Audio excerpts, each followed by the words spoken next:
Okay, this is our third installment of our Photoshop Masterclass. In a previous video, I mentioned that a foundation skill in using Photoshop was to understand the layers panel. In addition to the layers panel, you should also grasp how to use the tools menu. Essentially, tools and layers are used to manipulate photos in Photoshop. So to master Photoshop, you essentially need to simply understand how to use layers and tools. In this video, we'll be moving down the list of tools and look at the Marque tool. In the first video, we looked at the Move tool. Remember the one with the 4 arrows? Now, let's look at the Marque tool. Select the Marque tool. It's the rectangle with the dotted lines. Next, we place the crosshairs to the top right corner quadrant that has our grapefruit. And we move it until we select the entire quadrant. So now you can see I've selected the entire square that has the picture of the grapefruit.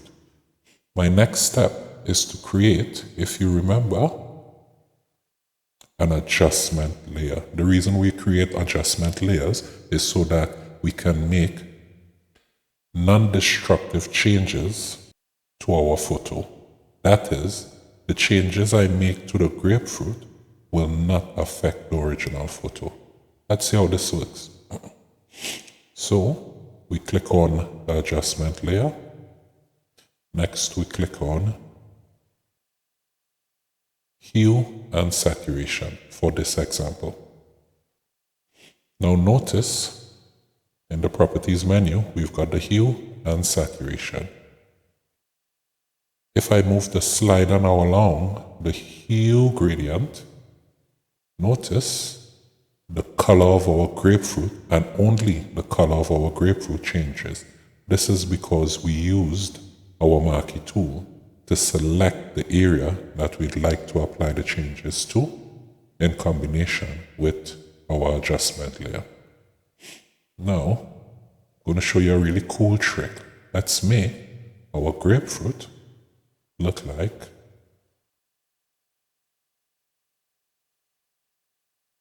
a lemon. And there you have it. How cool is that? Next, I'm going to show you how to manipulate individual objects in a photo that has multiple elements. Let's say, for instance, for some reason, you didn't like the look of a blackberry in your photo and you wanted to remove it.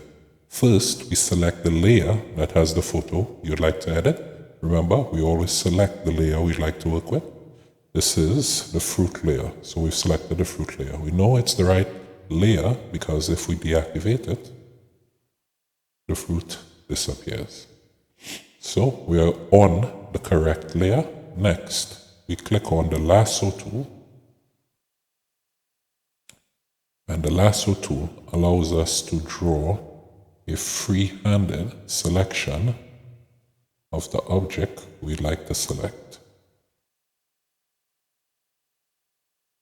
Okay? If you make a mistake, you can simply start again, as I did. It doesn't need to be perfect, but once you've captured the entire object, that should be fine. The next step is we select our dropper tool. Yep, eyedropper, just here. And we use the eyedropper tool to get a sample of a color. In this case, I would like a sample of the background color because that's what I'm going to use to overlay this entire blueberry so it appears that it isn't there. So let's just click anywhere on the background, it doesn't matter, or we just like the background color to be sampled. And notice over here to the right, we can see in the foreground, we have our sample color. Yep, set foreground color. Our next step is to click on Edit. And next, we'll click Fill. In the Contents menu, the drop-down menu, make sure and select Foreground Color. We select foreground color because That's the color we chose using our sampler.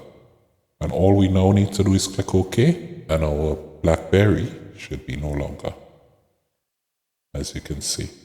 Now we're just left with the remnants of our lasso tool. To remove that off the screen, we simply go to select, and we click deselect, and it's all gone. And as you can see, there is absolutely no sign there was ever a blackberry there.